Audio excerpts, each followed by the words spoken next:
What is it? I don't know, 5, 6, 5, 6. Oh, last time we were at 7. I think we're at 8. Because I was like, what do you mean 7? We are on podcast number whatever. 8-ish. I'm not I real don't know. sure. It's episode whatever. I'll mark it. So whatever. On Here there. we are. Yeah. We're back. We're back! Both of us took vacations and now we're back. We're back. And we're kind of still comfy clothes. But it's always a coincidence. We're either matching comfy style. I don't know if you've ever noticed, but we match every time. Often. And it is not intentional. No. Ever. I've never asked you, what are you wearing today? Never. And I think it's so funny because I even went back to we're either like top and bottom, a different shade or something. It just happens. We're in sync. Telepathy. Uh-huh. It's just, yeah, I love it so much. So we're going to talk books. Just how to dive deeper. Yeah. Yeah. Well, you were saying we have a lot of new students right now. Right. Which is awesome. Amazing. And some that have been, coming for a little while, and they obviously love it, but really don't know why they love it. They just know they love like what they're getting from it. Yeah. So, I mean, I was much the same. Like when I went to my first yoga class, my first several, to be honest, I just loved how I felt when I left, but I didn't really know why I felt the way I felt, but I loved it. So I kept going back. And I think that we have like a lot of people right now that are in that same, like they love it. And so they keep coming and maybe they don't even know why they love it. And that's like my favorite phrase that Glenn always says, the magic of yoga. It's happening whether you know what it is or not. So like, where do you turn if you want to learn more? Exactly. You've got all these pieces, but how do you start kind of putting together, what does that mean? What is a mantra? What is, we took Jane's class the other day. What is it? What is it? A bandha. Your bandhas. Like, what the heck is that? I was shocked that y'all didn't know that. By the way. I have heard this. I have heard it. And once she said it, I was like, yes. But that's exactly like, even as teachers, there's still so much to learn. So how, as a student, where do we go to start diving deeper into our practice? And what I have seen thus far, especially in teacher training, which I'm so grateful to take again, is reading. Just actually reading or podcast but like these books that I'm reading, I'm able to kind of get my perspective and like what other books or resources, how do you even start? Like, what would you say is a good way to start diving deeper or understanding this feeling we find on our mats? So like for me, the first thing that always comes to mind, because I didn't know this when I was brand new to yoga. I really didn't learn this until I was in teacher training, which also happened very fast for me. I started teacher training 6 months after starting yoga. But the first thing that always comes to mind for me is that there are 8 limbs of yoga. And when you're coming to a yoga class, you hit a few, like you hit a few of those. The most obvious main one being the physical practice, the asanas. Like that is the majority of what you're doing here in a yoga class, right? We hit pranayama, which is our breath work. So we hit that in classes too. And then, like meditation and stuff, like you're hitting that in shavasana. That's 3 of the 8. Yeah. So you have 8 limbs of yoga and some of them are literally, they don't really have much to do with mat. It is how you're living outside that door. But like, I guess the first thing to me is understand that there are 8 limbs of yoga and physical practice being one of 8. Breath work in and of itself is a practice. It's not just something we should be doing during a class. It is its own practice in and of itself. And so like once you break it apart and know that there are 8 different parts, you can start to read about or learn more about each limb of yoga. Like if you go way back and read about the 8 limbs, like we call them the 8 limbs. Back then they called them the 8 steps. So like it was a step all the way to pure bliss, basically, which is what you're trying to get to, the goal, enlightenment, yes. and all of these things. Like They call them the 8 steps, and you have to like go through them all to get there. But yeah, like understand that there are 8 of them, and then you can look into each one. So like the beginning is yamas and niyamas. We start those in teacher training. We go over that first. Like that is the first limbs of yoga. And Yamas and Niyamas, it's a great book to read. I know you read it. I love that book. I've read it many times over. I read intentions out of it. I set intentions. It's changed my life, how I live. And then so like the 4 agreements, as we talked about earlier, which is a totally different book. I think they're literally about the same a number of pages. The 4 agreements might be a little bit smaller. It's smaller. The pages are smaller too. So. They might. Yeah. That's probably why I went through so fast. But so, and we've talked about this before previously. I think Yamas and Niyamas, which I read first, makes more sense in my mind than reading the 4 agreements. However, like you were saying, someone who is new, that's never delved into any of this. Right. Yeah. It's kind of a broader, simpler, if you look at it that way. It's 4 agreements, right? I think instead of 8. To be fair, I think that everyone should read 4 agreements. I just do. I think it should be required reading in high school, to be honest. Second that. So it's a different way of looking at life, basically. Right. Like if you could keep these 4 agreements, it could change your life. You know, be impeccable with your words. Don't take anything personally. Why am I drawing a blank now? What are the other 2? That's what's happening right now. I should have brought my book. But yeah, like if you can get those. And really, it even talks about in the book, like if you could be impeccable with your words, right? Really, the rest take care of themselves. One of my favorite sayings, I read it one time, and so like I wrote it into the teacher training module when we go over honesty and stuff, that if you are not approaching the truth with your knees knocking, you've missed the entire point of what honesty is. So like, it's not just not telling a lie. It's being 100% fully honest, even if it's uncomfortable, which is hard to do. It's hard to do. But yeah, I mean, if you are looking at maybe ways to take a yoga way of life outside the door, and you've never really dove into anything, 4 agreements is a great place to start. I think everyone, not even a yogi, not just the yoga world, should read that book. Right. Yeah, because it's not just about the 4 agreements. Is not. I don't even think it really mentions really yoga. About yoga. Yeah. It's a way of life. It is literally just a way of living and how to view life and as how equals. To live it. Yes. I mean, as everything. Yes. As equals. Yes. Each other. Mm-hmm. And I love that. Like we are the same body. Mm-hmm. The same breath. And I thought that was really beautiful. And in a world of chaos. Yeah. And diversity. Yes. But we're the same. And I think that's beautiful. And I think everyone could take a lesson out of such a beautiful book. I think of the 4 agreements. It's a very broad, kind of a blanket. Everyone should adapt to that. Right. Like once you read it, you're like, well, that's kind of common sense. That just makes sense. Be honest. Understand that not everything someone says is about you personally. Yes. Like that's all common sense. But you don't know till you know. And then yamas and niyamas really break it up. So you have 2 parts of that, right? You have yamas and then niyamas. And one is like your, trying to think of the best way to put that. I like to look at it as like my internal view. And then my external view. Like one of them, like half of it is about you and taking care of self. Right. Right? And the other half is about you and the rest of the world. Right. And how you're living. How you interact with the others.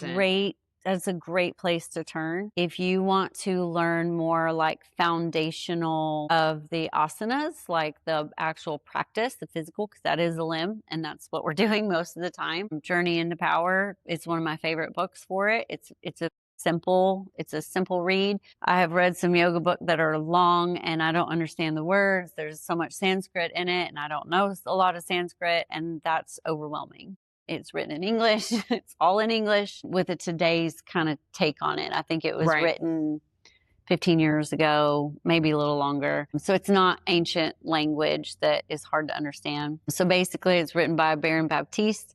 He was raised by Ashtanga teachers, as we talked about, and he basically took that practice and made it more accessible to more people, because I did that practice and I couldn't do everything that was in it. And I know, like, for Ashtanga, you can't move forward until you can do every pose. You stop at the pose you can't do. Which, what a concept. Yeah. Like, well, I think it was like of the primary. So you have an opening, right? And then we got to the primary series, and it was like 4 or 5 maybe that I was like, well, I can't do that fully. I could do a version of it because I'm big. I love that. A version. Yes. I love offering versions in my classes. Everyone could do this. It just may look different for everyone. So that's who I am as a teacher. And I think that's why it resonated so much with Baron Baptiste. Like, you can do this pose. It may look a little different, but there's options here. Right. There's a maybe in there. There's all of these different ways you could do it. So I love that stuff. But it's a great book. It goes over alignment of the poses. It also, it kind of talks about, like, it's meant to be a transformational practice. It goes over breath work in there. Not a lot, just Ujjayi breath. There's all kinds of different breath work, though, because that's a limb in and of itself. Yeah. And I don't really have necessarily a book to recommend on breath work. There's so much information, though, that you can look up of, what type of yoga breath is there. And you're going to find all different kinds. There's lion's breath. It's great for releasing stress and releasing anger. And then Ujjayi breath, call it victorious breath. Ujjayi breath is what you generally use for a yoga practice. It builds heat. It brings power into but then you also have, like, the alternating nostrils. It's calming to this nervous system. There we go. That one. I got it. It is calming to the central nervous system. I love it. And it's box breathing. And I love that breathing technique. And just your thumb and your ring finger and alternating and eyes closed. You have your fingers on your reset button right here on the forehead, your third eye. And that, I come back to that breathing technique quite a bit. And I haven't taught it in class yet. I don't know why. I feel like I'm not. It's a great one for Sundays. Oh, yeah. It's a great one. It's kind of that, what is it called? That imposter syndrome kind of comes in whenever it comes to that breathing technique. There's a word for it. I couldn't tell you. Maybe that's where the imposter syndrome comes in. But it is so relaxing and calming. I watched a video. I don't have a book about it. That's what I'm saying. Like, I don't necessarily have a book to recommend about breathing. There's so much information. We do live in a world where there's so much information online. And then, I mean, you have breath specifically for, like, getting upside down and stuff that, like, literally brings more power and vigor into your body. And it's a weird breath to me. I don't personally love it, and it's distracting to me when I'm trying to get upside down, because I'm just trying not to fall. Right. But everyone's different. I did an inversion workshop with a guy 6-7 years ago probably, and he taught that breath, and I've looked it up several times since. I've even heard it in classes before, so, like, some students know it. It's not what gets me fired up, but teach their own. I'm looking this up because I'm curious. It has a name as well. I couldn't tell you what the name is right now because I don't know everything, but it's a quick, like, you take a long breath in and then very quick exhales out. It's a very it excites your body. So, like, we talk about things that calm your nervous system, that calm you down. This is meant to, like, excite. Yeah. So there's, different, that's a whole limb in and of itself for breath work. And, so, like, you have all these different parts to yoga. And yes, we touch on several when we come to class, but also, like, I can set intentions for a class with the yamas and niyamas, but in reality, in a class, we're not living that out. That's meant for outside that door, like how you take yoga off the mat into your life, outside the door, and that's where you start for that. I think that's, like, probably my favorite thing whenever I was learning about the yamas and niyamas. It kind of opened the yoga door. Like, hey, you've been exposed to 2, really. Because, I mean, as much as we would like to say there's 3, you get to, what is it, samadhi? I think that's your bliss. Yeah. The number 8. Yeah, we get there, we're in Shavasana. However, are you really there? And actually, number 7 is really Shavasana. Okay. 8 is beyond that. So if you, pure bliss, right? If you think about pure bliss, when you say that, you are no longer in your body. Like you're no longer humanly live. That sounds so weird to say. Yeah. But you're no longer just like living in this body. You are in super consciousness. Like you are outside and you're in a different kind of realm. That's pure bliss. So like really we're not hitting, that is up to you to hit that. Now I'm going to try to tire out your body. I'm going to try to tire out your mind. I'm going to put you through the breath work to try to get you to this place of like meditation, which is essentially where Shavasana is happening. Yeah. We've tired out the body, we've tired out the mind, so we can try to get still and quiet. That's meditation. But samadhi is past that. And it doesn't happen for me every time. And I love seeing like new people that have experienced it for the first time. They'll come out of Shavasana and they're like, I went somewhere else. Like I don't even know where I was. But I wasn't here. But I wasn't here. And maybe I went to sleep, but I don't think I went to sleep, but I wasn't here. Right. Kind of thing. Exactly. That's the step beyond. And it doesn't happen. Sometimes I'm literally laying there making my grocery list. That's real life. That's trying to shut my brain off. And it's not always going to happen. And so I love to give that cue in class. Let the mind do what it needs to do. The more you try to resist it, the harder it gets. So like sometimes my brain just cannot shut off. And I just have to let it be okay. I just have to let it be okay. There's even more that you can dive into with Baron Baptiste and the anatomy. Yeah, well, which is really neat. I was talking to someone about it yesterday, about pancaking, about middle splits, and you kind of can look at everything. What should you be engaging here? And if you are more medicine, you're more scientific, and that's just how your brain is, and that's just how it is sometimes. Very analytical. So those anatomy books can be very helpful with, okay, well, I know Baron Baptiste tells me that in this alignment, I should be in this, but where in my body, how exactly, what muscles should I be engaging and what should it look like? And that's what I love about that anatomy book, is that it really shows you, it shows you internally which muscles should be turning on, should be flexing, should be, relaxing. Yeah. And I think that's really neat because you don't think about that when you're on your mat. Well, and really in most poses, right? In most of the poses that we do, you are trying to create oppositional force. So if you think about Warrior 2, right?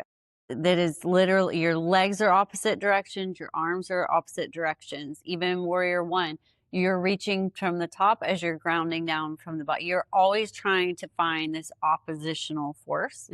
And when you are practicing, like in your physical practice, there's really 2 things happening. One is physical and one is energetic that's happening within your body. Now, we get sore from the physical part, right? That's when we wake up the next day and we're like, some muscles that I didn't know I had, or, things like that. But energetically, what is happening is why we feel so good after yoga. And you don't even have to know that it's happening. It's happening anyways. We're lining up your energy centers in your body to flow more evenly throughout. And so like we get this, it's like a stress reliever for me, right? Like I can come in irritated and all of the things, and then I leave and I feel better. I know now why I feel better, but I didn't in the beginning. And so like if you want to like start learning about the energetics in your body, look up the chakras.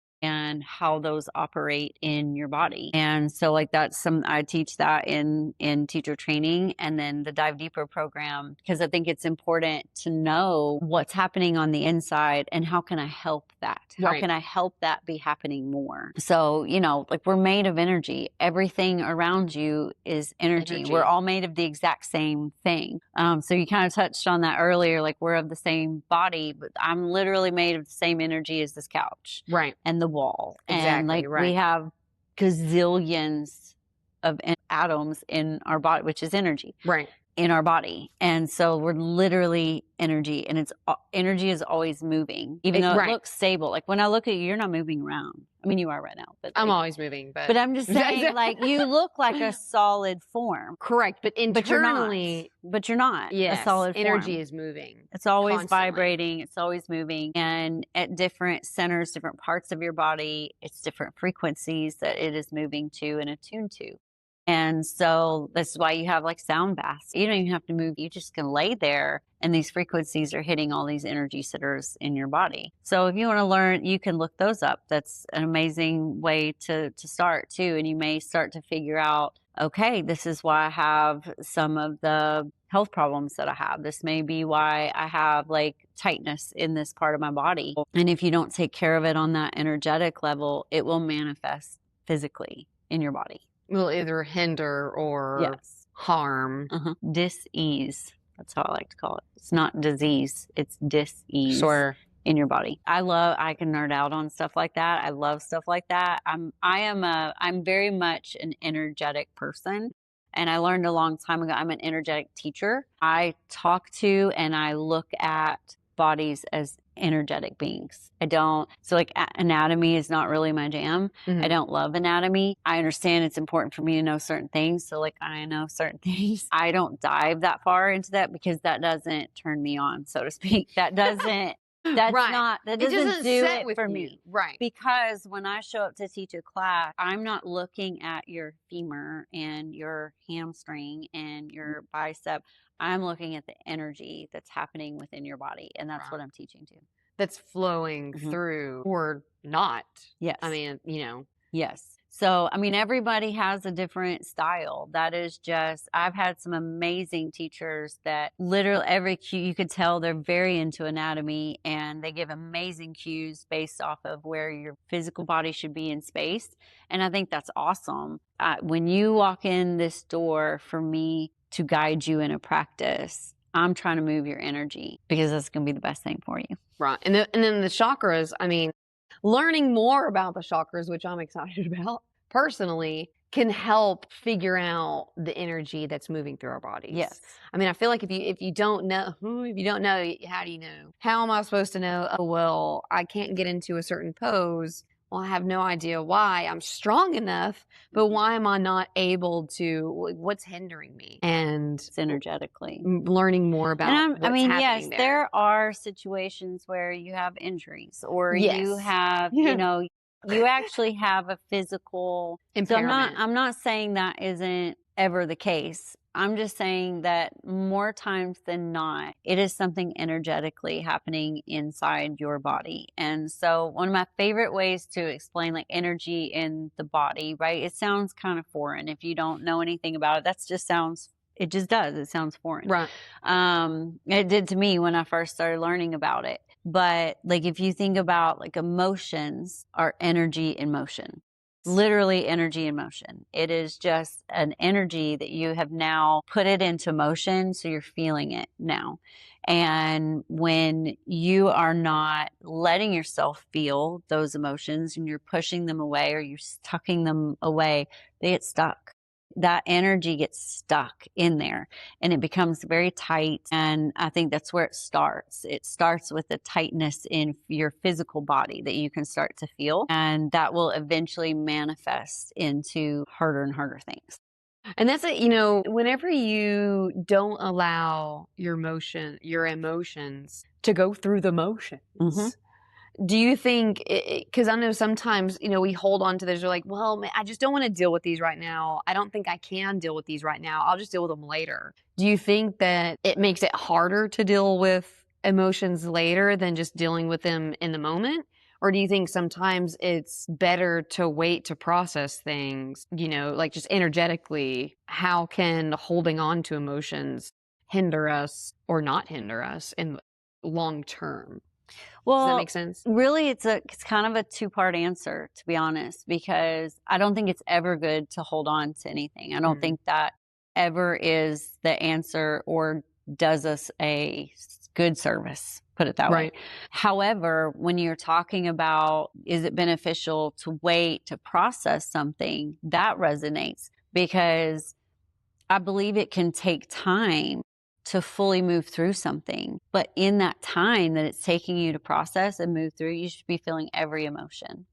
So, and I say that to people, let yourself feel all the feelings. There's going to be some days you're mad about it, that you're frustrated. There's going to be days you're sad and crying about it. You let yourself feel all the emotions so that you can move through. And your body and your mind, right? They work together, and it will create many opportunities for you to work through something you've went through. And we call those samskaras. And it's an impression. It left an impression with you. So like a silly example I could give, you could pass 20 trucks driving down the street and you don't even notice them. You don't even see them. But if you see a red truck that looks like your ex's truck, you notice it and you think about it, and then you get in your feels about it. It's a samskara. It left something that left an impression on you. And it's not always bad. That could be a good impression. It could be a bad impression, but it left an impression on you big enough that when you're reminded of it, you're brought right back to those feelings. And so something that was painful for you, and you're reminded of it, that could be a painful experience, right? That could be something we dread. But I've learned to look at it that when a samskara comes up for me, I'm grateful for the opportunity, because it let me know there is something I'm hanging on to that I now have the opportunity to let it go, to be grateful for what it taught me and to let it go. So like energetically, you don't even know how much you store. Just like our minds try so hard to just protect us. If it's painful, we ignore. And then it will end up physically manifesting in your body. I do believe that.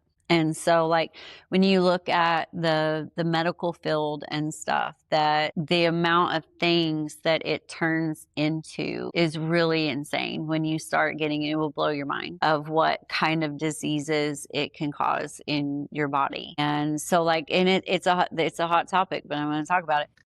Cancer. Let's talk about it, because with the type of technology that we have today here in America, to tell me that you still to this day cannot identify what it is, why it's there. They've thrown everything at us, right? Of what causes cancer. It's been cell phones. But we had it long before we had cell phones. I've heard chocolate causes cancer. But then think about like cigarettes. That's a big one, right? But how many people do you read about or read stories that never smoked, got lung cancer? People that smoked their entire life never got lung cancer. Why is that? If it causes it, why is it?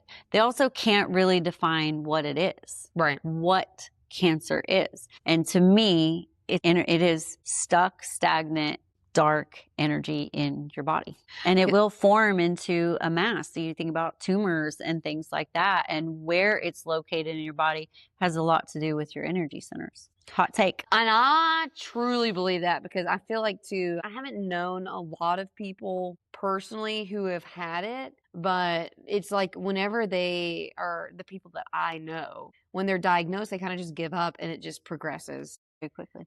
However, the people who get it and are like, I'm not letting this dictate my life, it goes away.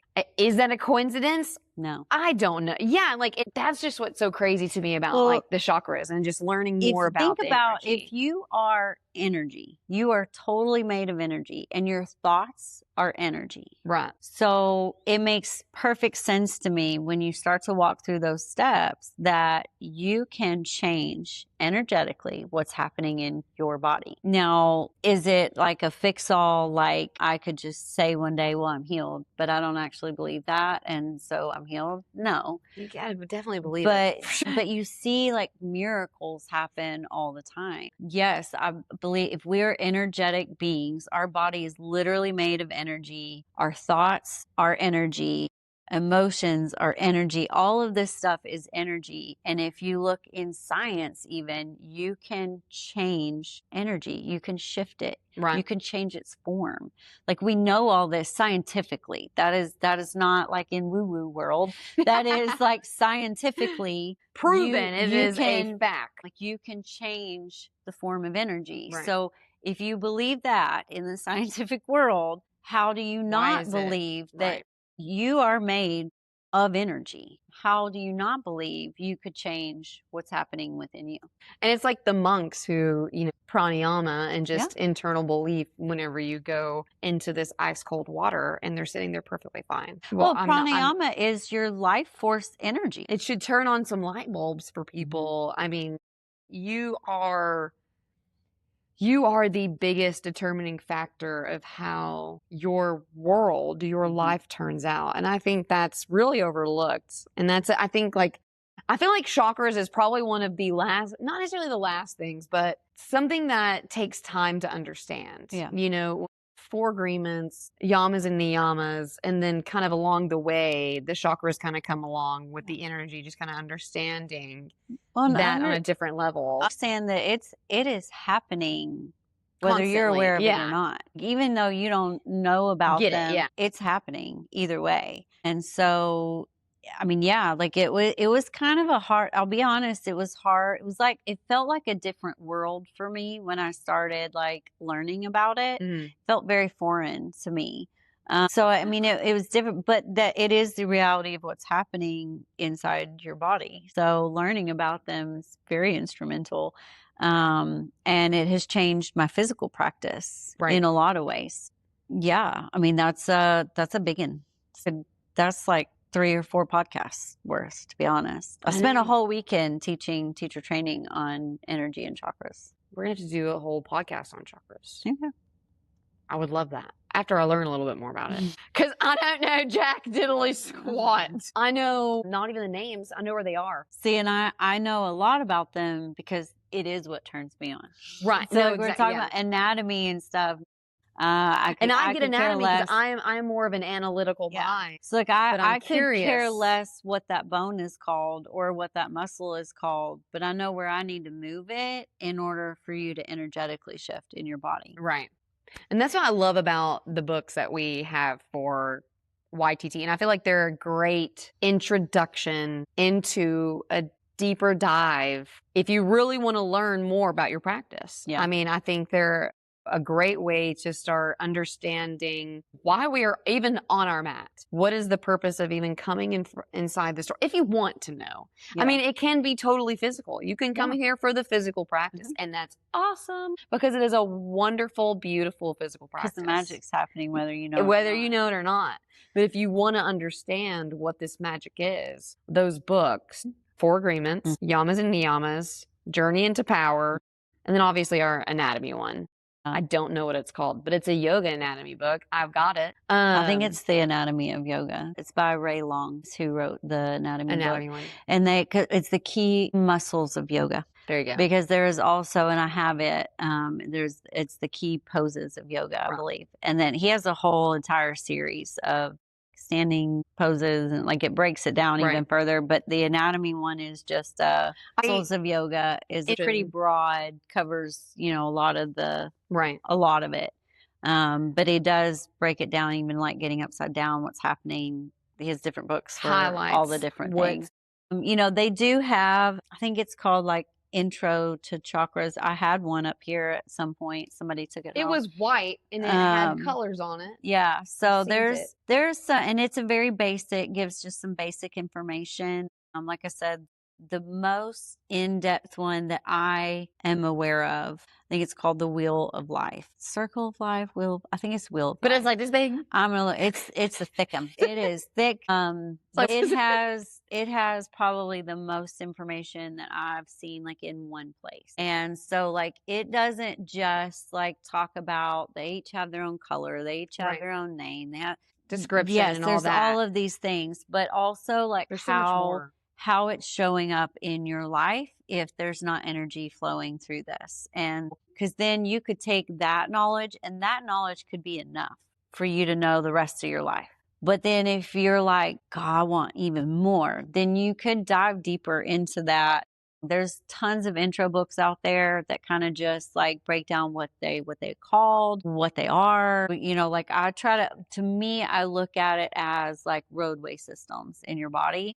Like we have when you look at Dallas, right? If you took like an aerial view of Dallas, you have all of these roads, right? Just running everywhere. But then you have big intersections. You have some small intersections, but then you have some major intersections. And that is essentially what your chakras are. Right. They are major intersections of where this energy is running all through, but these are like the 7 major intersections that it's congregating in your body. It all has to pass through. You know, just being aware of what they are, what they cause, what you can do to help them. That right there is a great place to start.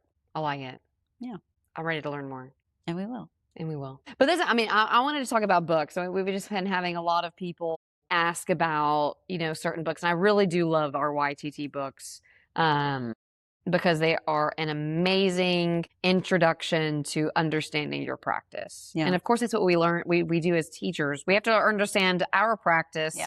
Before we can understand how to teach other people's practice. I have been reading and I enjoy them. And I think everybody should read them, especially if you want to know more about your yoga. And the other thing that I always say to people, like if reading isn't your thing, audiobooks. Yeah, there's an audiobook for everything. I love an audiobook. I sent it to my sister. I have a hard time now like sitting down to read a book sometimes. Mm-hmm. I've just been hearing a lot of people question a little bit more, or, oh my God, where did you get that information from? Or you keep mentioning this book. What is it called? It sounds like a really interesting book. Or how can I deepen my knowledge of my practice? And I feel like this is a great way to tell our listeners, our viewers, whoever's out there, dive a little deeper dive a little deeper on their own. I mean, and then of course, if you're in the studio, you can always ask. Talk to an instructor. Well, and instructors have different points of view too, and different books that have touched them or different knowledge and awareness. So that's a great way to do it because everybody comes to their own, you know, beliefs and stuff. Right. And asking your teacher is another great way. Hey, have you read any good books? I want to learn more about yoga. What do you recommend? And that's what I'm learning. A lot of the other students know too. And I'm learning that students have read more than I have. And I'm like, man, I need to catch up. And then just knowing that you're in a community that is so like-minded and they're like, oh, well, have you read this book? Have you read this book? Or have you listened to this one? Or have you heard this podcast? And it's just really cool to share the knowledge. And that's what we wanted to do. Yeah. So episode, whatever episode this is. Whatever it is. It's so good to be back on this couch. It's so good to be back on this couch. And that's it. Peace out. Peace. We're out of here. Yep. See ya.